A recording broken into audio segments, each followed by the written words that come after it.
সবাইকে স্বাগত জানিয়ে শুরু করছি আজকের আয়োজন তাল কেক।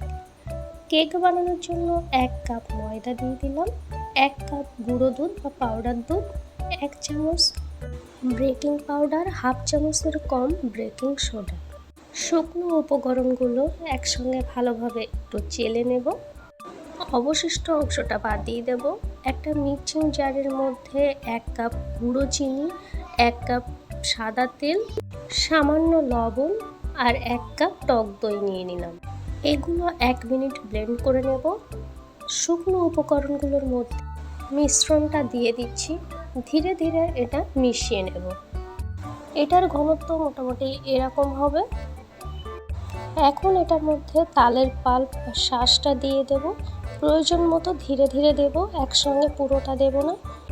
এই তালের শাঁসটা আমি একবার জাল করে ঠান্ডা করে নিয়েছি, খুব বেশিক্ষণ জাল করিনি।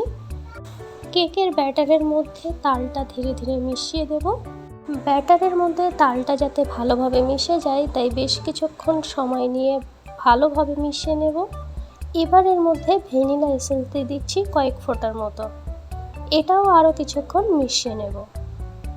চিনির পরিমাণ আমার মনে হয়েছে একটু কম হয়েছে, তাই গুঁড়ো চিনি আরও একটু ব্যবহার করে নিলাম। বেশ কিছুক্ষণ এভাবে মিশিয়ে নেওয়ার পর ব্যাটারটা সম্পূর্ণভাবে রেডি হয়ে গেছে।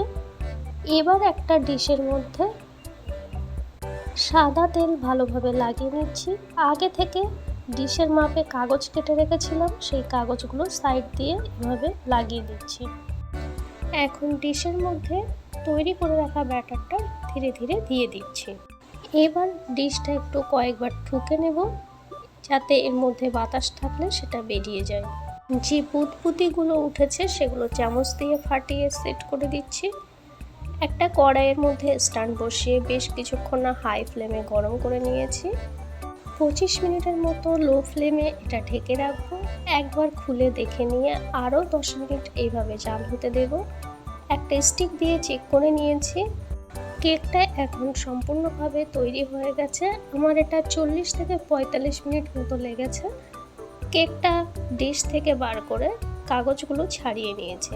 এখন এটা কেটে দেখাবো কতখানি সফট হয়েছে। কেকটার উপরে একটা চকচকে লেয়ার চলে এসেছে।